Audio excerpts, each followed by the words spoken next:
There is a race against time in Russia. Citizens are trying to leave the country for fear of forced mobilization, announced on Wednesday by Vladimir Putin. The border crossings to Finland and Kazakhstan are blocked by queues of cars that are many kilometers long. Traffic increased at night, throughout the night, and remained at a heightened level during the day. After all, once they cross the border, they can travel practically anywhere. Similar information comes from the Russian-Georgian border. You have to wait several hours to cross it. Meanwhile, the authorities in Kiev have warned that the escalation of the conflict will take many lives on both sides. Moscow's decision to mobilize is an indirect confirmation that the army, which it has been preparing for decades, has simply failed. Now, for most of the citizens of Russia, this war is no longer dry news from television or the internet, from a distant front, but has become something that has entered every Russian home. Russians are buying air tickets in bulk, although airfares have increased tenfold since Wednesday. Turkey, Armenia, Kazakhstan, and Georgia remain the main destinations. I am a qualified IT specialist. Yesterday I got a summons, and when I showed up at the commission, I was informed that I should go to the front at 3 p.m. I've never served in the military. I've never been a conscript. I've never been to any reserve officer training. My health worsened, but I was told my 5th category was subject to becoming enlisted. Apart from those people who have paid bribes or those who have health issues, this is not a partial mobilization. In Russia, basically every man can be enlisted.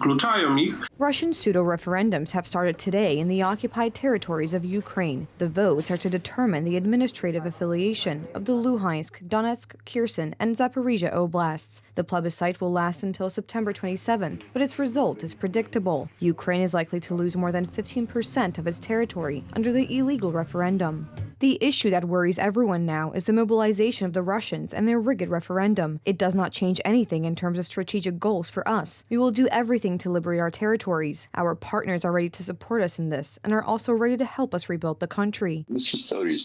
We know such referendums done by Russians from history. According to the same convention, this has invariably been going on for several decades. Experts from the U.S. Institute of War Studies are alarming that the annexation of the territories occupied by Moscow will allow them to be covered by the nuclear umbrella. The Kremlin warns that any attempt to attack Russian territory could lead to an escalation of the conflict. The war in Ukraine dominated the 77th session of the UN General Assembly. Every council member should send a clear message that these reckless nuclear threats must stop immediately. Russia's effort to annex more Ukrainian territory is another dangerous escalation, as well as a repudiation of diplomacy. President Andrzej Duda sees referendums as a manifestation of Russia's imperial policy. Stopping Imperial Russia's policy and maintaining Ukraine's borders is a guarantee of peace. The Russian occupation of the eastern oblasts of Ukraine has caused a number of problems that their inhabitants have to grapple with. About 14 million people have left their homes, most of them women and children. The situation worsens with the coming winter. There is a shortage of gas, electricity, and water in the cities. The Russians also committed mass crimes against the civilian population. Nevertheless, some citizens with pro-Russian views declare that they will vote in the referendum in favor of joining their region to Russia. I am making this decision as a citizen of Ukraine, voting to join Russia.